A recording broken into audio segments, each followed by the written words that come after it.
जय श्री कृष्ण भक्तों, राधे राधे। वैष्णव परिवार भक्ति रस में आपका बहुत बहुत स्वागत है। कहिए कैसे हैं आप लोग? अच्छे ही होंगे, क्योंकि अभी हम श्रवण कर रहे हैं श्रीमद् भागवत पुराण, इसीलिए हम सभी अच्छे ही होंगे। और अभी हम प्रथम स्कंद में 11वां अध्याय श्रवण कर चुके हैं। आज के एपिसोड में हम श्रवण करेंगे 12वां अध्याय, जिसमें कि परीक्षित जी का जन्म होता है। जी हाँ, वही परीक्षित जी जिन्हें सुखदेव जी श्रीमद् भागवत पुराण सुनाते हैं और 7 दिन के अंदर उन्हें मुक्ति मिलती है। तो आइए देखते हैं उनका जीवन चरित्र कैसा है। बिना देर किए प्रारंभ करते हैं। बोलिए प्रेम से वृंदावन बिहारी लाल की जय हो, श्री राधा रानी की जय हो। ओम नमो भगवते वासुदेवाय नमः। ओम नमो भगवते वासुदेवाय नमः। ओम नमो भगवते वासुदेवाय नमः।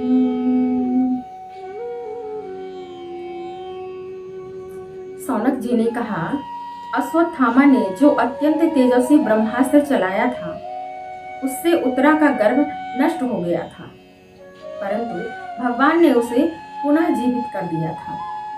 उस गर्भ से पैदा हुए महाज्ञानी महात्मा परीक्षित के, जिन्हें सुखदेव जी ने ज्ञानोपदेश दिया था, जन्म कर्म मृत्यु और उसके बाद जो गति उन्हें प्राप्त हुई, वह सब यदि आप ठीक समझे तो हमें बतलाइए, क्योंकि हम लोग बड़ी श्रद्धा के साथ इसे सुनना चाहते हैं। तब सूत जी कहते हैं, धर्मराज युधिष्ठिर अपनी प्रजा को प्रसन्न रखते हुए पिता के समान उसके पालन करने लगे।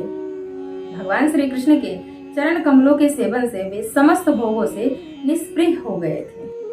सौनकादि ऋषियों उनके पास अतुल संपत्ति थी। उन्होंने बड़े बड़े यज्ञ किए थे तथा उनके फलस्वरूप श्रेष्ठ लोगों का अधिकार प्राप्त किया था। उनकी रानियां और भाई उनके अनुकूल थे। सारी पृथ्वी उनकी थी। वे जम्बू द्वीप के स्वामी थे और उनकी कीर्ति स्वर्ग तक फैली हुई थी। उनके पास भोग की ऐसी सामग्रियां थी जिनके लिए देवता भी ललायित रहते थे, परंतु जैसे भूखे मनुष्य को भोजन के अतिरिक्त दूसरे पदार्थ नहीं सुहाते हैं, वैसे ही उन्हें भगवान के सिवा कोई दूसरी वस्तु उन्हें सुख नहीं दे रही थी, क्योंकि वो धर्मात्मा थे। सौनक जी, उत्तरा के गर्भ में स्थित वह वीर शिशु परीक्षित जब अश्वत्थामा के ब्रह्मास्त्र के तेज से जलने लगा, तब उसने देखा कि उसके आंखों के सामने एक ज्योतिर्मय पुरुष है। गर्भ में ही उन्होंने देखा था कि उनके सामने एक ज्योतिर्मय पुरुष है। वह देखने में तो अंगूठे भर का है, परंतु उसका स्वरूप बहुत ही निर्मल है। अत्यंत सुंदर श्याम शरीर है, बिजली के समान चमकता हुआ पीतांबर धारण किए हुए, सिर पर सोने का मुकुट झिलमिला रहा है। उस निर्विकार पुरुष के बड़ी ही सुंदर लंबी लंबी 4 भुजाएं हैं। कानों में तपाए हुए स्वर्ण के सुंदर कुंडल हैं। आंखों में लालिमा है।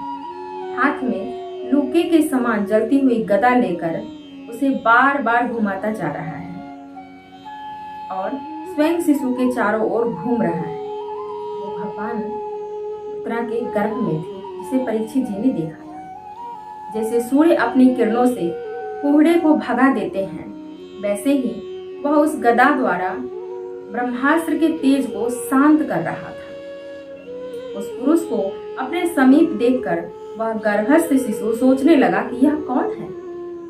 इस प्रकार उस 10 मास के गर्भस्थ शिशु के सामने ही धर्म रक्षक और प्रेम भगवान श्री कृष्ण ब्रह्मास्त्र के तेज को शांत करके अंतर ध्यान हो गए। उसके बाद ग्रहों के उदय से युक्त समस्त सद्गुणों को विकसित करने वाले शुभ समय में पांडु के वंशधर परीक्षित जी का जन्म हुआ। जन्म के समय ही वह बालक इतना तेजस्वी दिख पड़ता था, मानो स्वयं पांडु ने ही फिर से जन्म लिया हो। पौत्र के जन्म की बात सुनकर राजा युधिष्ठिर के मन में बहुत प्रसन्नता हुई। उन्होंने धौम्य, कृपाचार्य आदि ब्राह्मणों से मंगल वाचन और जात कर्म संस्कार करवाए।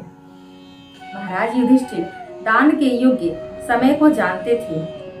उन्होंने प्रजा तीर्थ नामक काल में अर्थात नाल काटने के पहले ही ब्राह्मणों को सुवर्ण, गौएं, पृथ्वी, गांव, उत्तम जाति के हाथी, घोड़े और उत्तम उत्तम अन्न दान दिया। ब्राह्मणों ने संतुष्ट होकर अत्यंत विनयी से युधिष्ठिर से कहा, कुरुवंश शिरोमणि, काल की दुर्निवार गति से यह पवित्र कुरुवंश मिटना ही चाहता था, परंतु तुम लोगों पर कृपा करने के लिए भगवान विष्णु ने यह बालक देकर इनकी रक्षा कर दी है, इसलिए इसका नाम विष्णु रात होगा। ये नाम ब्राह्मणों ने रखा था। निसंदेह यह बालक संसार में बड़ा यशस्वी, भगवान का परम भक्त और महापुरुष होगा। युधिष्ठिर ने कहा, महात्माओं, यह बालक क्या अपने उज्जवल यश से हमारे वंश के पवित्र कीर्ति महात्मा राजऋषियों का अनुसरण करेगा?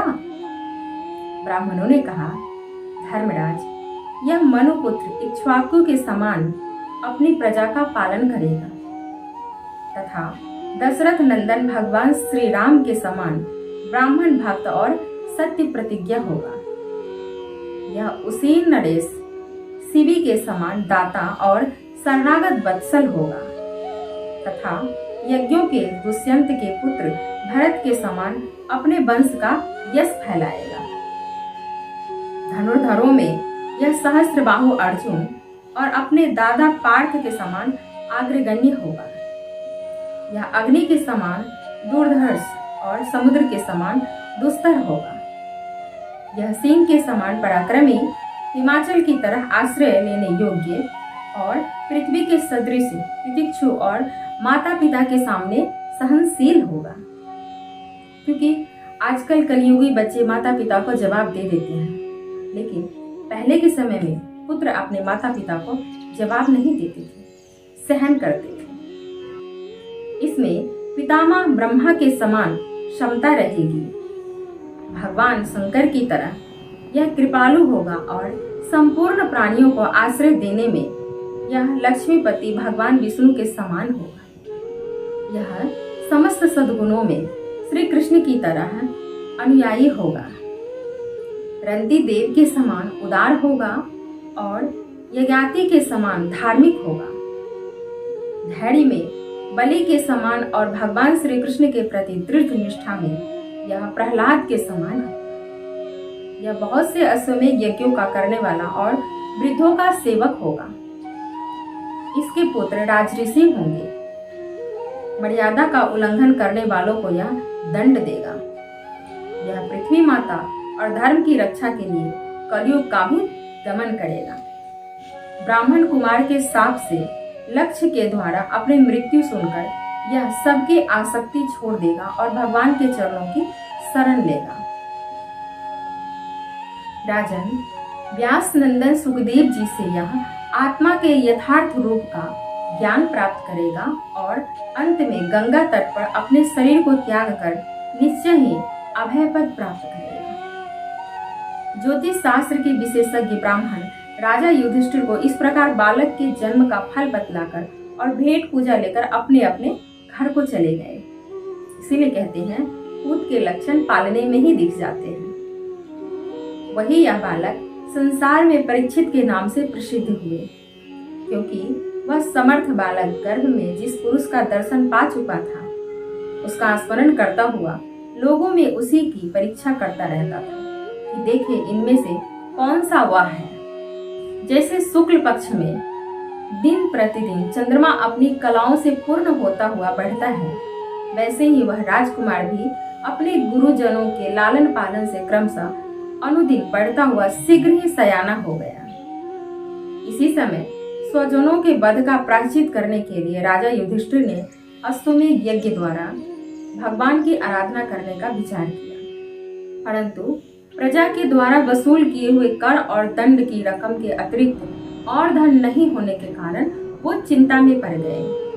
उनका अभिप्राय समझकर भगवान श्री कृष्ण की प्रेरणा से उनके भाई उत्तर दिशा में राजा मरुत और ब्राह्मणों द्वारा छोड़ा हुआ बहुत सा धन ले आए। उससे यज्ञ की सामग्री एकत्र करके धर्मवीर महाराज युधिष्ठिर ने 3 अश्वमेध यज्ञ द्वारा भगवान की पूजा की।